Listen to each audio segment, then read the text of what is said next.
बेंगलुरु में कांग्रेस विधायक श्रीनिवास मूर्ति के आवास पर हमला किया गया। हालात को संभालने में पुलिस की फायरिंग में 2 लोगों की मौत की खबर। बड़ी संख्या में आए उपद्रवियों ने तोड़फोड़ के साथ साथ आवास के बाहर आगजनी भी की। 30 लोगों को गिरफ्तार किया गया। फिलहाल हालात काबू में है। आरोप है कि विधायक के करीबी रिश्तेदार ने सोशल मीडिया पर पैगंबर मोहम्मद साहब पर विवादित पोस्ट किया था।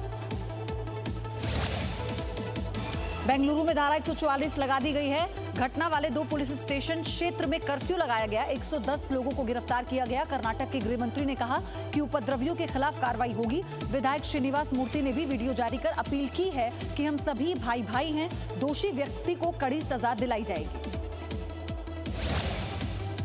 जम्मू कश्मीर के बडगाम इलाके में आतंकियों के साथ मुठभेड़ जारी है। ये मुठभेड़ बीती शाम से जारी है।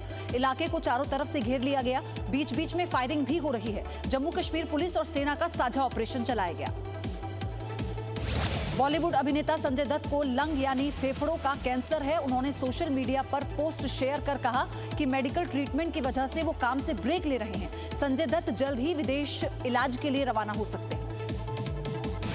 शायर राहत इंदौरी का सुपुर्दे खाक उन्हें किया गया। कल इंदौर के अरबिंदो अस्पताल में राहत इंदौरी का हार्ट अटैक से निधन हुआ था। कोरोना की रिपोर्ट पॉजिटिव आने के बाद उन्हें रविवार को अस्पताल में भर्ती कराया गया था। राहत इंदौरी निमोनिया से भी पीड़ित थे। राहत इंदौरी 70 साल के थे। पूर्व राष्ट्रपति प्रणब मुखर्जी की हालत नाजुक बनी हुई है। दिल्ली में सेना के रिसर्च एंड रेफरल अस्पताल में प्रणब मुखर्जी वेंटिलेटर पर हैं। अस्पताल ने कहा है कि ब्रेन सर्जरी के बाद पूर्व राष्ट्रपति की हालत में कोई सुधार नहीं हुआ। सर्जरी से पहले 84 साल के प्रणब मुखर्जी कोरोना से संक्रमित भी पाए गए थे। अमेरिका में 4 करोड़ रुपए की स्कॉलरशिप हासिल करने वाली छात्रा सुदीक्षा भाटी की मौत के मामले में यूपी पुलिस ने कहा है कि केस छेड़खानी का नहीं है बल्कि हादसा है। 2 अज्ञात बाइक सवार के खिलाफ एफआईआर दर्ज हुई है। इसमें रैश ड्राइविंग और लापरवाही के चलते मौत की धाराएं लगाई गई। बीजेपी के राष्ट्रीय महासचिव राम माधव ने पार्टी नेताओं से कहा कि वो वर्ष 2024 के चुनाव के लिए सिर्फ पीएम मोदी के भरोसे न रहें। आंध्र प्रदेश के बीजेपी नेताओं को संबोधित करते हुए कहा कि 2024 में राज्य में सत्ता पाने के लिए पूरी ताकत से मेहनत करें। पाकिस्तान सेना के वरिष्ठ अधिकारियों ने एलओसी और अफगानिस्तान की सीमा पर जाकर सुरक्षा हालात का जायजा लिया। पाकिस्तानी सेना के जनरल ने सीमा पर सुरक्षा तैयारियों की समीक्षा की। सीडीएस जनरल बिपिन रावत ने संसदीय समिति को लद्दाख में एलएसी पर हालात को लेकर जानकारी दी। सूत्रों के मुताबिक सीडीएस ने समिति को बताया कि देश की सेनाएं किसी भी स्थिति से निपटने और कड़ाके की सर्दी के दौरान भी लंबी तैनाती के लिए तैयार है। चीन की कुछ कंपनियों पर इनकम टैक्स विभाग ने दिल्ली, गुरुग्राम, गाजियाबाद में छापेमारी की। छापेमारी में खुलासा हुआ कि शेल कंपनियों और हवाला के जरिए 40 बैंक खाते खोले गए। इनमें 1000 करोड़ से ज्यादा का लेन देन हुआ। बिहार के सीतामढ़ी के नेपाल बॉर्डर पर नेपाली सशस्त्र बल के जवान ने एक भारतीय युवक की जमकर पिटाई की। पिटाई से युवक बेहोश हो गया। इस घटना के बाद भारत और नेपाल सुरक्षा बल के बीच बात हुई। आरोपी पुलिसकर्मी के खिलाफ एफआईआर की मांग की गई। जम्मू कश्मीर में 4G सर्विस 15 अगस्त के बाद से शुरू हो जाएगी, लेकिन 4G सर्विस जम्मू कश्मीर के कुछ चुनिंदा इलाकों में ही शुरू होगी। केंद्र सरकार ने ये बात सुप्रीम कोर्ट को बताई है। केंद्र सरकार ने कोर्ट से कहा है कि जम्मू और कश्मीर डिवीजन में एक जिले में ट्रायल के तौर पर 4G सर्विस बहाल की जाएगी। केरल के कोझिकोड एयरपोर्ट पर चौड़े और बड़े हवाई जहाज की लैंडिंग पर डीजीसीए ने रोक लगा दी है। ये रोक बारिश के मौसम तक रहेगी। टेबल टॉप रनवे पर एयर इंडिया एक्सप्रेस प्लेन के हादसे के बाद ये फैसला लिया गया। हादसे में दोनों पायलट समेत 18 यात्रियों की मौत हो गई थी। जैसलमेर में सूर्यगढ़ होटल में अशोक गहलोत ने कांग्रेस विधायक दल के साथ बैठक की। बैठक में अशोक गहलोत का तालियां बजाकर स्वागत किया गया। गहलोत ने कहा कि किसी भी विधायक को विकास कार्यों के लिए परेशानी नहीं आएगी। बैठक के बाद होटल में सांस्कृतिक कार्यक्रम भी हुआ। आज विमान से सभी विधायक जयपुर पहुंचेंगे।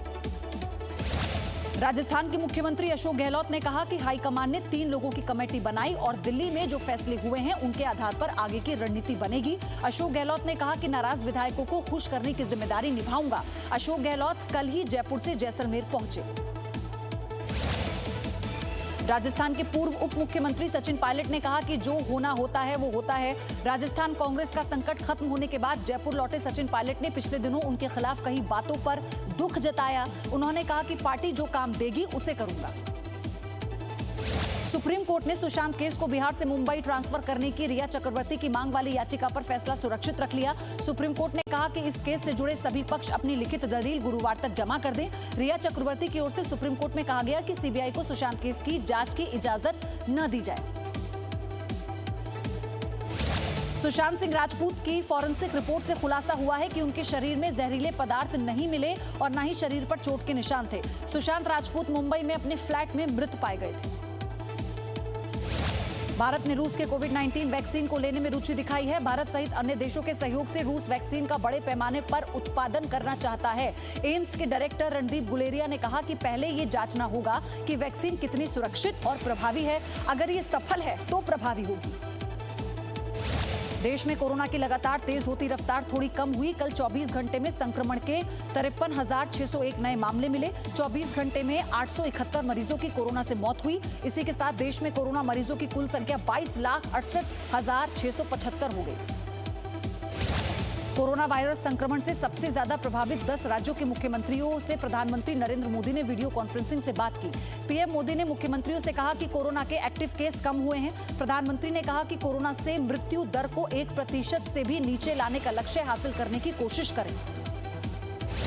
दिल्ली में 24 घंटे में कोरोना से 1,257 नए मामले सामने आए हैं। इस दौरान 8 लोगों की मौत हुई। दिल्ली में कोरोना से ठीक होने की दर 89.81% हुई।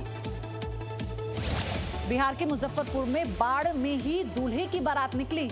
बांध टूटने की वजह से इलाके में पानी भर गया था, तो इसीलिए नाव पर ही दूल्हे की बारात सज गई। बाढ़ के पानी में नाव पर दूल्हा और बाराती पानी में हिचकोले खाते लड़की के घर पहुंचे। नाव पर बारात का वीडियो वायरल हुआ है। Presenting B News app, available on Google Play and App Store. Download it now.